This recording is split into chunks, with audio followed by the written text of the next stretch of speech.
Friends, welcome to అత్తమ్మ రుచులు 1 2 3. నేను మీ మాధవి. ఈ రోజైతే చూసారా, ఇక యమ్మీ యమ్మీ గోంగూర పచ్చిశనగపప్పు కూర ఇక ఎంత బాగుంటుందంటే టేస్ట్ అయితే సూపర్ ఉంది. ఇక మీరు కూడా ట్రై చేయండి, చాలా బాగా వచ్చింది అసలుకి. ఇక అది ఎట్లా తయారు చేయాలంటే 2 గోంగూర కట్టలు తీసుకొని ఆకుల్ని మొత్తాన్ని కూడా తీసుకోవాలి. ఇక ఆకులు మొత్తాన్ని కూడా 4-5 సార్లు శుభ్రంగా కడుక్కోవాలి. ఇక శుభ్రంగా కడుక్కొని ఒక దాకలో వేసుకొని ఒక 2 ఉల్లిపాయలు 4 పచ్చిమిరపకాయలు కోసుకోవాలి చిన్న ముక్కలుగా. ఇక కోసుకొని ఈ గోంగూరలో అయితే వేసేసుకోవాలి. ఇక మొత్తం కూడా ఈ గోంగూరలో వేసేసుకొని ఇక కొంచెం ఉప్పు, ఇక చూసారా ఇక కొంచెం వాటరే పోసుకోవాలి, ఎక్కువ అవసరం లేదు. ఎందుకంటే ఆల్రెడీ గోంగూర వాటర్లో కడిగాం కదా. ఇక కొంచెం వాటర్ పోసుకొని పొయ్యి మీద పెట్టుకోవాలి. ఇక పొయ్యి మీద కొట్టుకొని చూసారా బాగా దగ్గరికి అయిపోయింది మనకి. ఇక అసలు మొత్తం మనం పోసిన నీళ్ళకైతే సరిపోయి, ఎక్కువ నీళ్ళు పోసుకుంటే మాత్రం బాగా రుచిగా ఉంటుంది, బాగోదు. ఇక అది మనం కొంచెం పొయ్యి పెట్టి సరిపోయింది. ఇప్పుడు మనం ఒకవైపు పచ్చిశనగపప్పు ఉడకబెట్టుకోవాలి. ఒక గ్లాసుడు పప్పుకి ఒక 2 గ్లాసులు వాటర్ పోసి కుక్కర్లో పెట్టాం. ఇక 2 విజిల్స్ వచ్చినాయి. ఇక వచ్చేసరికి చూసారా పప్పు ఇక మరీ అంత మెత్తగా కాకుండా అంత గట్టిగా కాకుండా అట్లయితే నలిగింది. ఇక అట్లయితే చాలా మామూలుగా అయినా ఉడకబెట్టుకోవచ్చు, కాకపోతే స్పీడ్గా అయిపోయిద్దని కుక్కర్లో అయితే పెట్టేసాం. ఇక అట్లయితే ఉడికిపోయింది పప్పు. ఇక ఉడికిపోయిన పప్పుని నీళ్ళు ఉన్నాయి చూసారా, నీళ్ళలోంచి తీసి పప్పు వరకే ఉంచుకున్నాం. ఇక ఈ గోంగూర అయితే మాత్రం బాగా మగ్గిపోయింది. ఇక మొత్తం కూడా ఉల్లిపాయలు పచ్చిమిరపకాయలు గోంగూర ఇది ఏమి వేయాల. ఈ గోంగూర మొత్తం కూడా బాగా కూడా ఉడికిపోయింది. ఇక బాగా ఉడికిన గోంగూరలో అయితే మాత్రం ఇప్పుడు మనం కొద్దిగా ఉప్పు, కల్లుప్పు కొద్దిగా వేసుకొని కొద్దిగా పసుపు వేసుకోవాలి. కారం 2 టేబుల్ స్పూన్ల కారం అయితే వేసుకోవచ్చు. ఇక వేసుకొని మేమైతే కారం ఎక్కువే తింటాం, సో అందుకని కారం మాత్రం సూపర్ అయితే ఎక్కువైతే వేసేస్తాం. ఇక ఒక 2 స్పూన్లు కారం వేసుకొని మొత్తాన్ని కూడా బాగా కలుపుకొని ఇక నెక్స్ట్ అయితే చూస్తారా మళ్ళీ ఓ 2 ఉల్లిపాయలు కొద్దిగా కరివేపాకు తాలింపు దినుసులు ఎండుమిరపకాయలు అన్నీ పక్కన పెట్టుకోవాలి.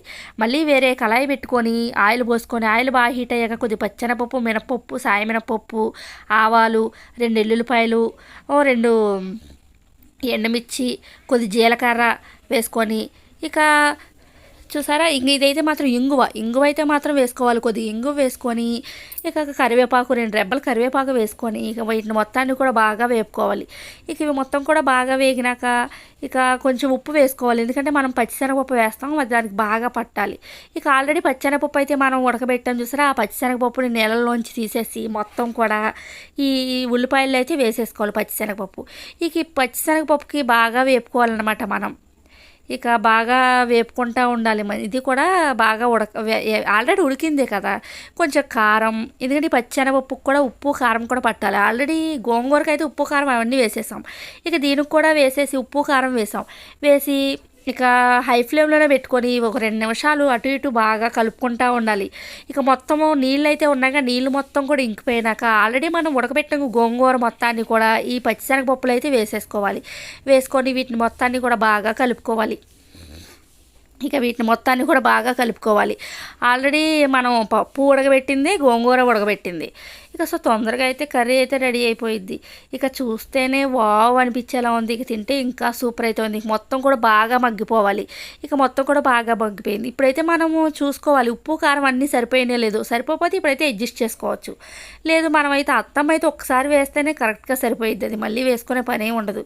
ఇక వాటర్ పోసుకోవాలి. కొంచెం వాటర్ పోసుకొని ఇక ఒక గ్లాసుడు వాటర్ పోసుకుంటే సరిపోయిద్ది. ఒక చిన్న గ్లాసుడు వాటర్ పోసుకొని మూత పెట్టుకొని ఉంచుకోవాలి. ఇక వాటర్ మొత్తం కూడా దగ్గరికి అయిపోవాలి.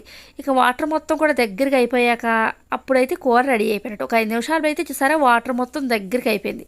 ఇక కూర మొత్తం కూడా రెడీ అయిపోయింది చూసారా. ఇక అయితే అన్నంలో కలుపుకోవడానికి కొద్ది గ్రేవీలా అయితే ఉంచుకోవాలి. ఇక యమ్మీ యమ్మీ పచ్చిశనగపప్పు గోంగూర కర్రీ అయితే రెడీ అయిపోయింది. ఇక ఈ కర్రీ అంటే నాకైతే చాలా ఇష్టం. ఇక ఇదైతే చాలా రేర్గా వండుకుంటాం. ఇక అందుకని నాకైతే చాలా ఇష్టం. మీలో ఎంతమందికి అయితే ఈ కర్రీ ఇష్టమో కామెంట్ చేయండి, లైక్ చేయండి, షేర్ చేయండి. Thank you so much friends.